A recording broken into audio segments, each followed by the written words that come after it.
Hey guys, welcome to Sente, the YouTube channel dedicated specifically to helping beginner and intermediate players get better at the game of Go.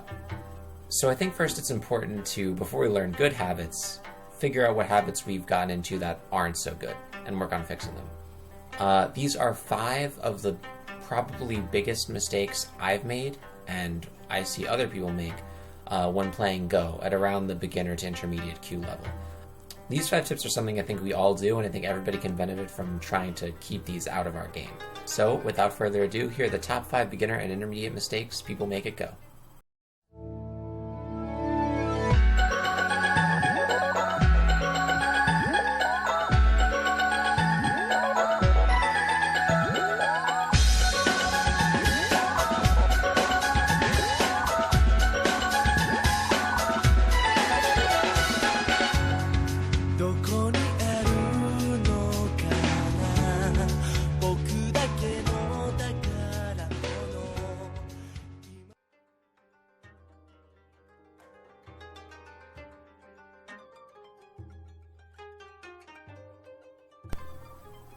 Alright, so one of my favorite concepts, which you could probably understand by the name of this channel, is Sente. Sente is essentially initiative. If your opponent makes a move that doesn't directly threaten or capture some large-scale group or territory, that essentially gives you the freedom to play any place you want on the board.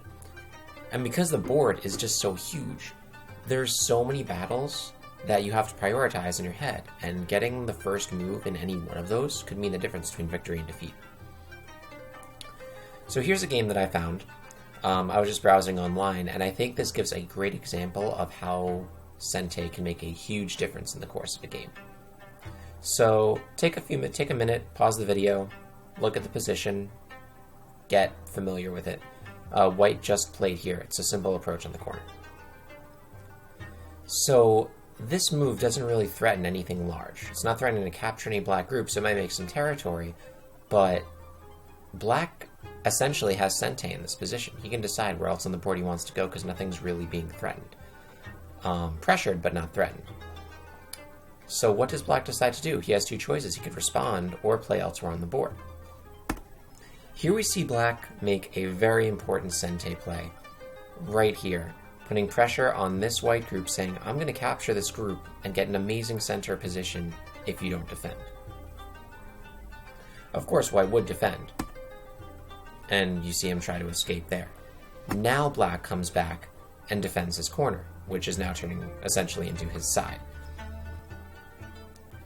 I like this example because it really shows that if your opponent isn't threatening you, you can call the shots, and you can often come up with a better deal. And just to show you how the game progressed, don't worry about the actual move order, I just want to show you the final position. Look at what black was able to get from that one move that put pressure on white's group. He was able to run white's group all the way out to the side. And now white has a weak group here, and black has amazing center potential. And honestly, black strengthened this group, and this will almost definitely live as well. So black certainly got the better end of this entire deal, and all of this advantage was way back from this one move that didn't respond to what his opponent was trying to get him to do. So next time your opponent makes a move, stop, take a minute. Is there another spot on the board that might work better? Can you get better advantages elsewhere? Do you have to respond to everything your opponent does? Thinking outside the box and not following your opponent is one of the first steps into getting better at Go.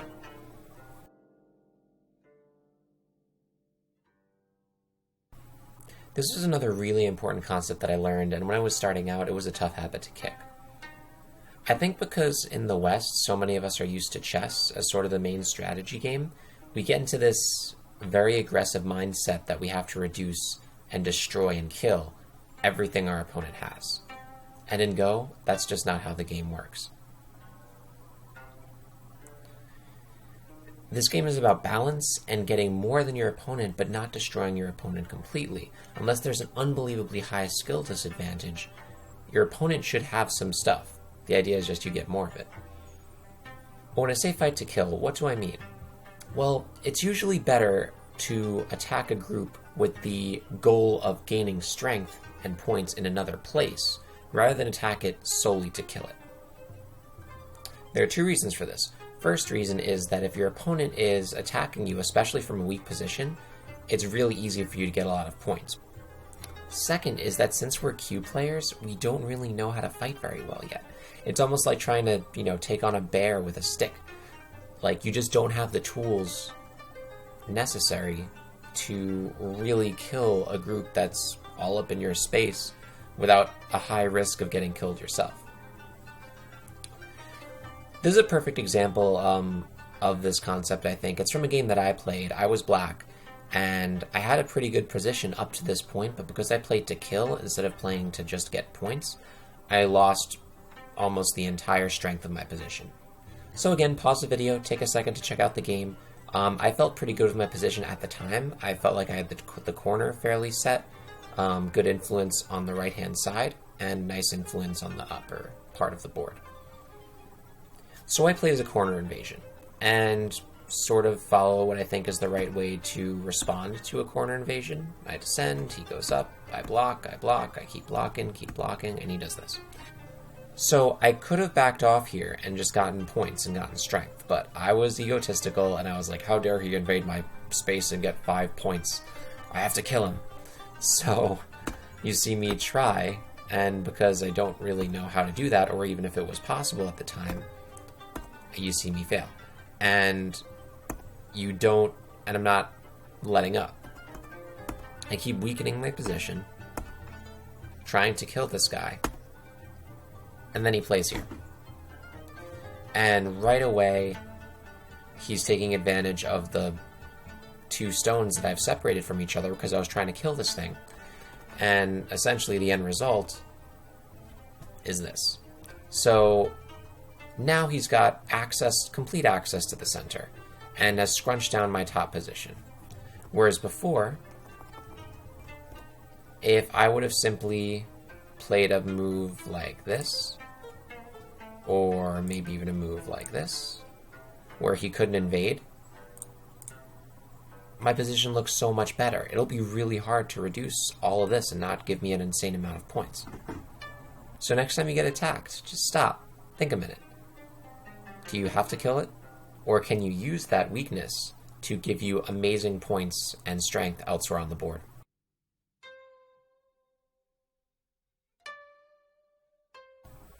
This is another really important principle that I break a lot of the time and really try to work on stopping. Attacking from a weak position. Now, a lot of times for cube players, it might feel like the game is some sort of hole we're trying to dig ourselves out of. The fights seem almost impossibly hard, and when we die, it feels like there's nothing we could have done.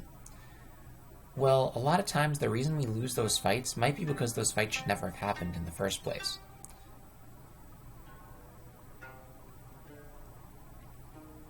If you want to launch an invasion or go on the offensive, it's imperative in Go that you have help or you have assistance from other stones in the nearby area. If you just try to make a crazy invasion in your opponent's space and live on your own, you need to be either really good at fighting, much better than your opponent, or really good at making life. 2 of which beginner players aren't that great at. And a lot of times all you do when you invade without support is strengthen your opponent. This is an example of that. I'm playing white in this game, and black just made this move. Now it looks like I'm pretty sealed in this area. My black has a lot of support here, here, here, and here. It's completely cut me off from that side of the board. So what do I choose to do? I choose to invade it. For some reason, I guess I got freaked out that he might be getting too much influence, so I tried to reduce it and make life there. Problem is, this little guy is so outmatched when faced up against this one, this one, this one, this one, this one, and this one. And he has no access to my friends, to my white stones. He's not going to get any help from anyone, and so it literally hinges on my ability to make life in a situation where black has so much power.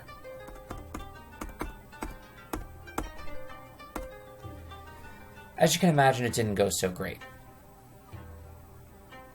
Black made a really nice eye here. Additionally, my white group is not looking happy. It has no eyes. It still doesn't have any friends.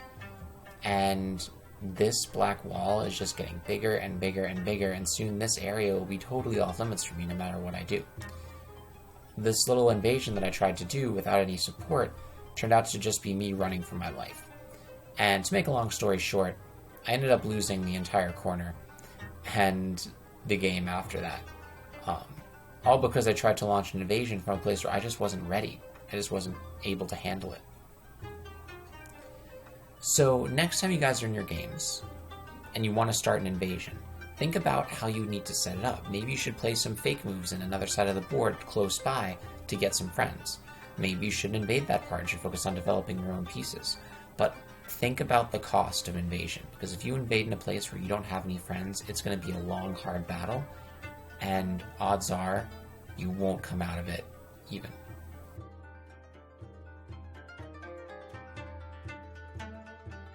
Alright, principle number 4. So this one is more about what you should focus on as opposed to what to avoid doing. If there's any cute players like myself, when I was starting out, I would focus more on trying to kill other things than protecting myself. Mostly because killing things was exciting, it was fun, it made you feel good at the game. But eventually you realize that if you can't cover your base and protect yourself and make life for your stones, not only will you not be able to kill anything, but you won't be able to make territory either. This game's an example of that. I was black in this game, and my objective with this move was to try to split white into 2 different groups and try to reduce his potential a little bit. The trouble was, I had no idea how to make life, and I didn't really study how to place your stones and how to spread out your stones in such a way that you could make a group that was alive. There are books and books and books dedicated to that. One of the best videos I've seen to teach you how to do that is one from Sibicky. I have his link in the description below. And he has an amazing lecture on how to have good shape and make life for your stones. That's definitely worth checking out. In terms of this game, you can stop and pause and play through this as slow as you want. I'm just going to go through it a little quickly so you can see the flow of the stones. He manages to split my group. First thing he managed to do. And now he's got a strong shape and a strong group in the center, and I've got a pretty weak group of 3 stones. So that was the first mistake, because don't let your opponent split you if you're trying to make life. I tried to get some traction by attacking another part of the corner, but he just solidly defended all of his weak points and managed to poke out my eye. See right there? Removes an eye from my space. And I'm going to be making some shape videos in the future, so definitely look out for that. This is more just a what not to do sort of thing. And see how over concentrated my stones are? That is really bad. You don't want to do that if you're trying to make life. You want your stones to be light and spread out and thin, not heavy. Long story short, he managed to cut off my entire group, and I resigned shortly after this point because there was no way that this group was going to live, and I'd have lost all those stones. So knowing how to protect yourself and make life makes reducing your opponent's territory and playing near your opponent so much easier. For the beginner and intermediate players, definitely spend some time figuring out how to make life for your stones in a lot of different situations. It'll pay off dividends, I guarantee it.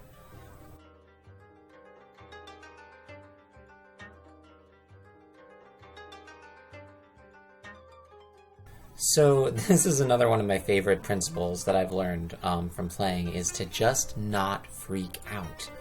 It might sound a little philosophical, but Go reflects a lot of human emotions and tendencies really well. One of those I think it reflects the most well is the sense that the grass is always greener on the other side, so to speak. So many times, I think my opponent is better off than me, even though we have the exact same potential, and I might even have more points than him, but I see everything that he has, and I don't see what I have.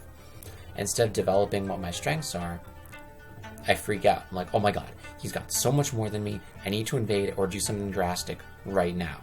And most of the time it leads to an overplay, and then a loss, locally, which results to a loss of the game.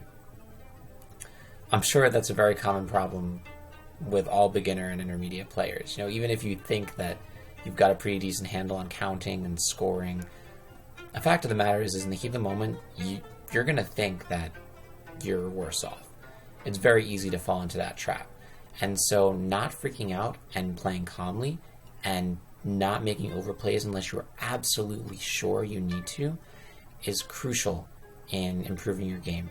And I have a perfect example right here. I actually just played this game today, and I'm white in the game, and black just made this move. So the game is far from decided, bottom line. There's no reason for me to think that I'm behind in this opening, but I did. For some reason, I got very worried, and I'm like, I gotta, reduce something quickly. So I make this play. And I've seen people make it against me, but I've never studied really how to do it effectively, and so I just plop my stone on the second line, trying to reduce the bottom. And that is where the problem starts. Because if you freak out and then make overplays that you haven't practiced or you're not familiar with, odds are slim that you're going to actually pull it off.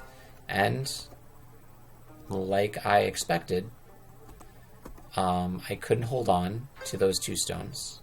I didn't really know how. So I ended up just giving them up and strengthening the corner and getting some center out of it. I was going to skip ahead to the end of the game.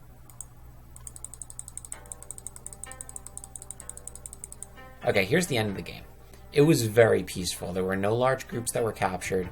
Everything was sort of settled in a peaceful way. No fights. And you can see that I developed that side that I sort of had potential on. And black basically got this entire bottom. And I had lost by 3.5 points. And if I had simply, way back in the beginning, not made this reducing attempt, that ended up just sacking these two stones and giving him access to my corner, I would have won the game. I mean, theoretically. So this is what I mean when I say don't freak out. If you think you're behind, especially if it's within the first 20 moves, you shouldn't think that you're behind unless you're playing really, really badly. So always try to be calm about things. Take a minute. Stop. Am I really behind? Do I need to make this overplay? A lot of times you surprise yourself with how many points you actually have. So those are my top 5 mistakes the beginners and intermediate players make and go. Please give me a like and a comment. I would really like to know if these videos are helpful, if they've helped anybody, and I'm definitely planning to do more once I get some more material and read some more books and learn some more stuff. So please, if you think it's a good idea, let me know. If you think I can do something better, let me know. I would really like to make this something that everybody can learn from. So, till next time, I'll see you on the grid.